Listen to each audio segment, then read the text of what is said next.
When you wish upon a star, makes no difference who you Do you think we are. should? Hey, Hey, homebodies. homebodies. Welcome to our YouTube channel. I am Seth. And I'm Carina. Seth, you're talking so fast. I'm Seth. I'm Carina. We're back again. It's been a little bit, actually. It's been like a couple weeks. Actually, it's been a few weeks, almost a month, actually, since we made a short form video. But we're back. We're in this room, and we're here to talk to you guys. We're going to talk about it on a podcast episode, but we just had our first live event and it was amazing. And the Yes. outreach that was established and the community, really exciting. So today is more of a casual sit down conversation about us being introverted and growing up that way and wondering how to incorporate ourselves into bigger group discussions and how to keep the conversation flowing when things feel awkward. So I guess to start off, I have always, when I was younger, I was kind of one of the kids that were either really, really loud and tried to be loud, or I just didn't start conversations with new people because I was always really scared. And, growing up as an introvert, it was always kind of hard to figure out the right way. I actually used to watch videos. In particular, I watched this one YouTube channel called Charisma on Command, where I Is it like just self help? kind of, yeah. It was one dude who just would talk about like ways to, and I still actually use some of the bits from that video in my conversational skills in real life.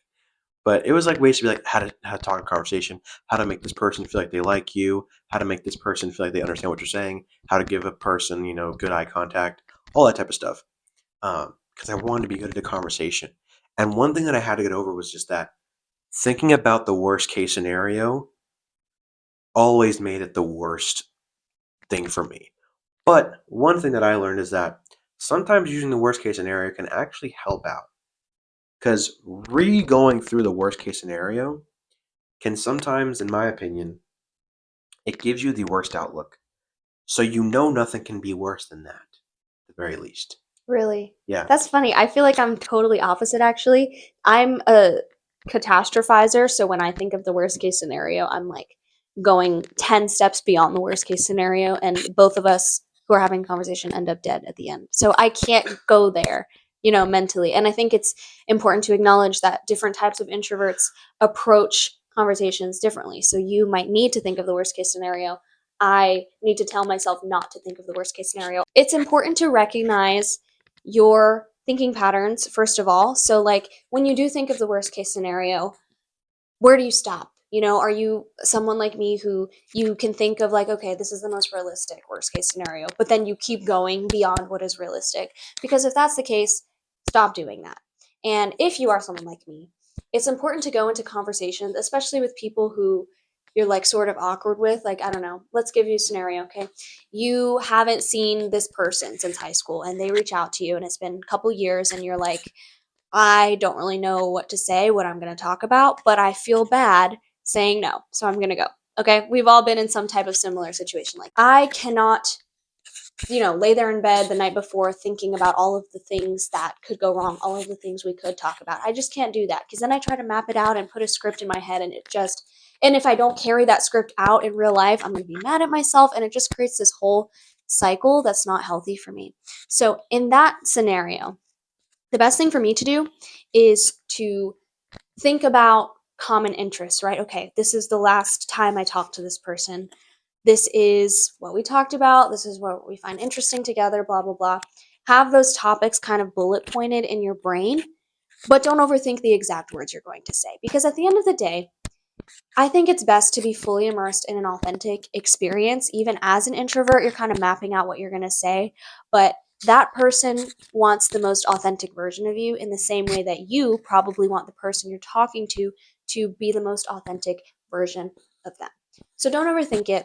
And my second tip, sorry, I just have to say this before I forget it. Silence is okay. I know for me, when the conversation gets silent, I used to like freak out and be like, oh my gosh, what do I say? What do I say? Silence is really okay, especially if you guys are sharing something deep, and someone's telling a story, whether it's me or the other person, and the story finishes, and I'm just like, that was a lot. I don't know how to respond to that. Some people actually need you to sit in silence rather than jumping to a conclusion and trying to give them advice when in reality they just wanted to listen to you. And so when a conversation gets to that point, you can kind of just sit in silence and it's okay. Recognize that the silence is a result of the deep conversation that you just had. And wow, sit with them in that. And I think it's okay. Now, if the silence comes after something that is not deep, like you're just catching up and you say, "How's the weather?" and then you end up in silence. That's a difficult one to Yeah. navigate. Ask questions. Don't think of things to try to say about yourself. People love asking questions and ask follow-up questions. I think people get afraid of asking too many questions and what it could look like to get really deep with somebody, especially if you haven't spoken in a while. But people will open up if you let them, if you're willing to go there. And so pulling conversations from what you know based off of that person and not being afraid to ask whatever comes to your mind, I think is important. So, what would you do in that scenario of like you're going out to coffee with someone who you haven't spoken to in a couple of years? Well, for one, I don't always do things like that a lot, as in It's true, you meet up don't. with a lot of. But if I do, like I said with the worst case scenario thing, it's not just about fully living in it the whole time, but thinking about it quickly, being like, well, if something does go wrong, how can I make the best of it? Or what will happen if things do go wrong? Will this person stop talking to me? Will this person forget that I exist? Will this person want to see me again? Will they get over it? And I think as introverts, we think of the worst case scenario as a really scary thing. But I think a strength that extroverts have is they see the worst case scenario and they try to see how they can make the best out of it. That's something that I've really tried my best to understand because there's always a best case scenario. And if the worst case scenario is no longer as scary as you thought it was, then really there's just the scenario and what's going to happen. And it's going to be what you make of it. At the end of the day, if they do something you don't like, you'll understand that it's possible. At the end of the day, not every conversation you have is going to be perfect. Not every conversation you have is going to give good fruit, bear good fruit, be incredibly interesting, have some crazy story beats where you give a really great conversation that keeps the person wanting to come back for more. Some conversations are going to be, how's the weather? Is it good? Is it this? Some are going to be like that. And I think to go back to the question of, you meet, say, talk to someone you haven't spoken to in a long time. One of the best things, I think, is to try your best to remember a personal thing specific to them. Because saying things such as, "Oh, did you see what the president did on this podcast? Did you see what this person did here? Did you see what the weather was like here? Did you see this disaster here?" Those are all questions that people might know about. At the end of the day, a lot of people, I think, use three things major to keep a conversation going. One is politics. If you know politics well, or at least know it well enough, you can keep a conversation going for honestly an hour, 2 hours. You can keep it going for a little while without honestly talking about anything personal to that person at all. Just talking about politics and government and how things are going. Two, sports and entertainment. If you can get people to talk about sports and movies and TV shows and all that type of stuff, you could talk to people about that along like for an hour again without having to get into any type of personal discussion about it, or whatever personal discussion you do have is very surface level and inauthentic. So therefore, you don't have to go deep, but you can also have a long, filler conversation with a person who, now that you've had the conversation with, you don't got to talk to again for another 2 years. Mm. A second thing would be music. You can talk about your favorite artist, your favorite musician, a concert you want to go to that you really enjoy, that you like, and you both find a common interest in. Common interests like that can be good for friendships. For example, me and Taylor, you guys have seen Taylor before. Me and Taylor, we talk about music a lot. We talk about politics sometimes, but we also have those personal connections in it that make those matter more because we know that we're going to be able to talk about it and also have something else to come back from it when we do finish talking. Or for Carina and I, we have similar music tastes, which is a big plus. But we also have a deep bond where we can talk about things that I can't talk to anyone else about.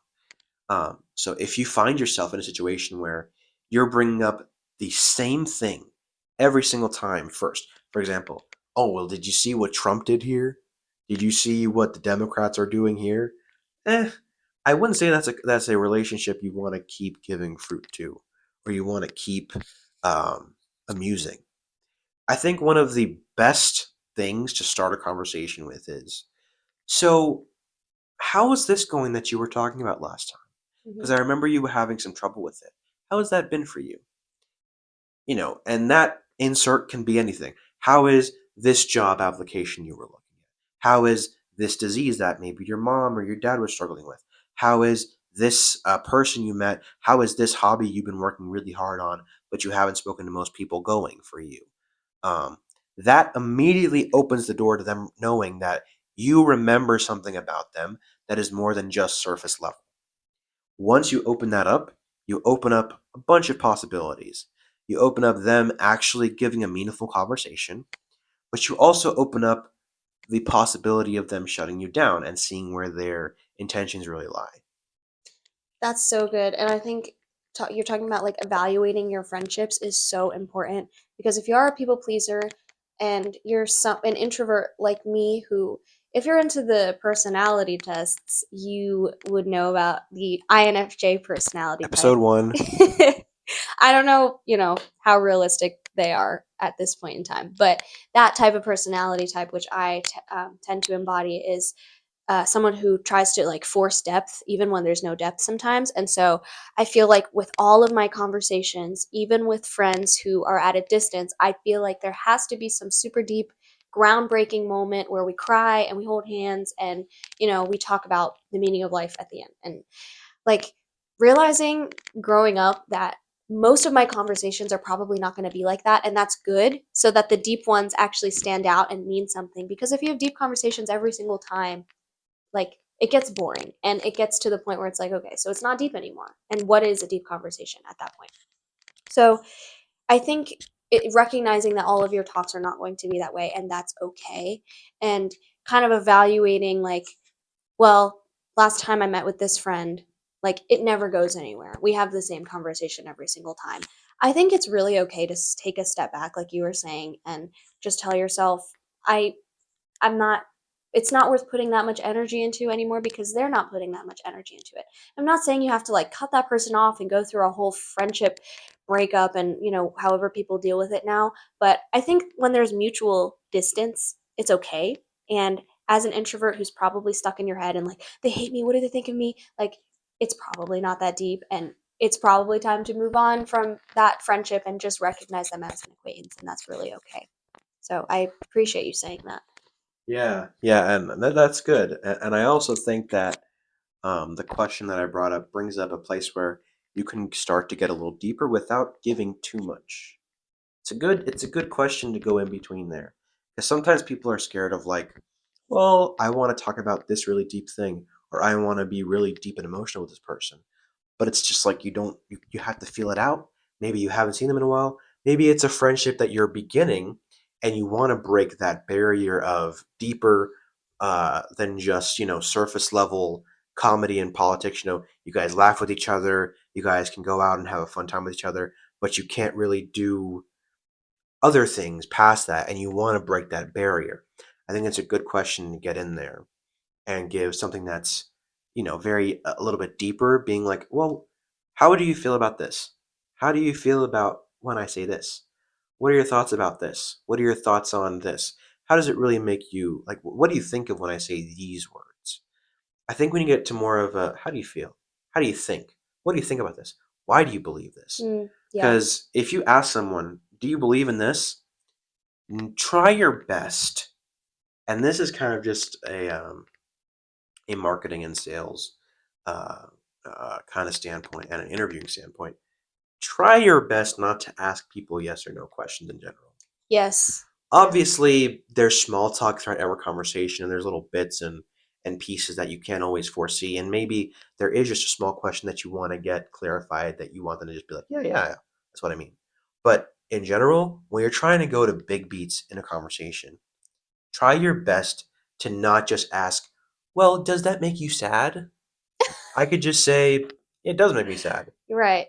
And they can end there. And if you have nothing else to say, the conversation's kind of over.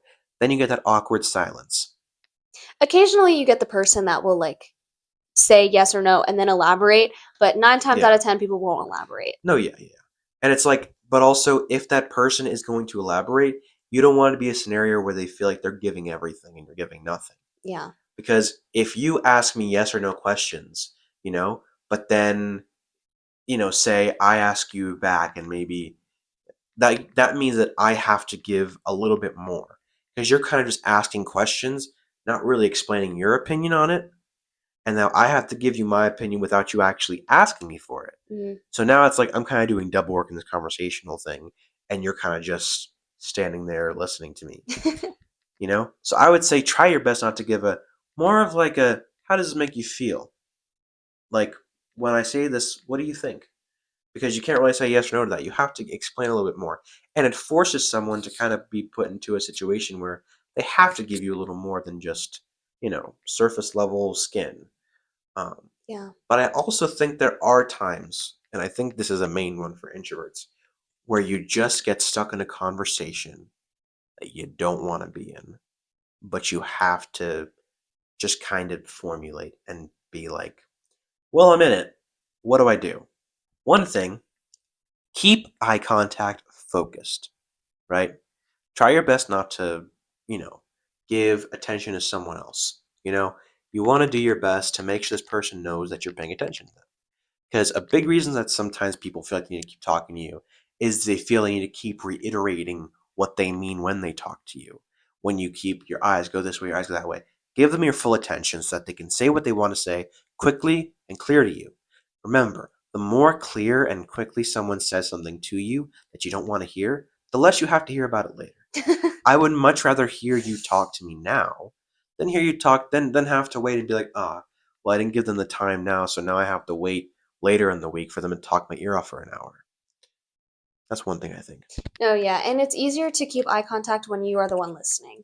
I know it's talking Yeah. to someone, it's really hard to keep eye contact just because naturally your eyes go everywhere and you get embarrassed looking at someone for too long. But when you're the listener, it's much easier to keep eye contact. And this might be helpful to some people, maybe not to others. I don't know. Take it as you will. But some advice I received a while back was when working on eye contact, make it like a game in your mind as to who looks away first, and you don't want to be the one that looks away first, like whoever looks away first loses or something like that. So now this is not good for some people because they'll be too focused on like the game, like don't look away, and then they're not actually listening. But if you're a multitasker and you can like sort of play the game and focus and make sure you don't look away and also be attentively listening, I think that's a good way to practice that. But yeah, I agree with you. And those conversations that you don't want to be in, you just have to suck it up. Like the like Seth said, the more you listen, the quicker it's over. And I think people appreciate it. People who sometimes are not aware that they're talking for too long, and you as an introvert just want to get out of the conversation. Them sensing that you're annoyed is just going to make it worse for you because then you're going to go home and you're going to think, oh my gosh, what do they think of me? And like the whole cycle that I just talked about is going to repeat itself. And they might come back to you again with the same concerns.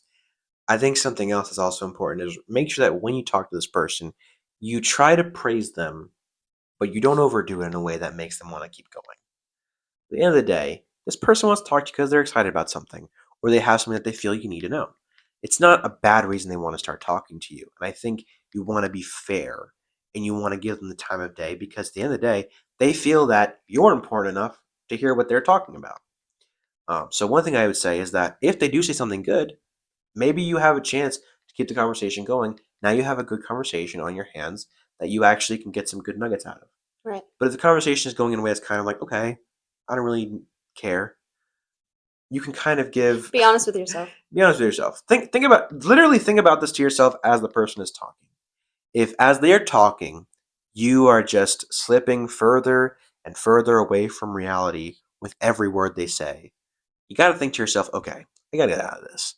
I think one of the best things is let them talk themselves out. Some people, you'd be surprised to see how long some people can go. But again, remember, if they don't get it all out, then they might have another time where they want to give out more. You don't want consistent conversation with the same person or the same type of people that you just don't want. If you can cut them to just a one-time thing, that's the best. And make sure when they finish That was good. I appreciate you telling me that. You know, don't give them, that was so great. I love the way you said this, because then they might expand on it more. Give them a quick, oh, I really appreciate it. Yeah, I'd be totally okay with uh, learning something like this. Yeah, thank you for telling me this. I appreciate it. You know, I think telling someone you appreciate what they have to say makes them feel accomplished. It makes them feel like they surpassed a goal. So if I say, that was really interesting, I like the way you said this, they might want to expand on it more. And of course, if they do say something that you think is really cool, you can say that. Mm-hmm. But I think if you feel like you're in a conversation that you feel, okay, it's like, oh, it's fine. And I did get some good stuff out of it, but I don't really need to hear this again. Just try and make sure that you tell them, I really appreciate what you said. Thank you for taking the time to talk to me. I appreciate it. Keep it End on a there. period. And on it, Yes. yeah. And we have some, personal examples I could think off the top of my head of some situations I have been in with like old friends or coworkers or even bosses and stuff where I am remembering conversations that like I can pull specific examples from, and maybe we could share those in another video. So if you enjoyed this topic, let us know your thoughts. What types of conversations have you been in that you have struggled to stay in, or do you struggle to hold long conversations? Do you struggle with silence in conversations? What is that like for you? If you would like us to do a part two, let us know. We can share some personal examples or give some more tips in this area. So I hope that this was helpful for some of our fellow homebodies. Yes. Yeah. I enjoyed this one. Yeah, This this was was, a fun one. yeah, We've been thinking about this one for a while. So, yeah, guys, please subscribe. We're yes. trying It's to free. build this community. It's literally free. We appreciate you being here, and we hope that you will stick along in all of our conversations surrounding culture, media, and faith, From and the perspective of an introversion, introvert mind. obviously. From the perspective of an introvert mind. Okay, bye, guys. Bye.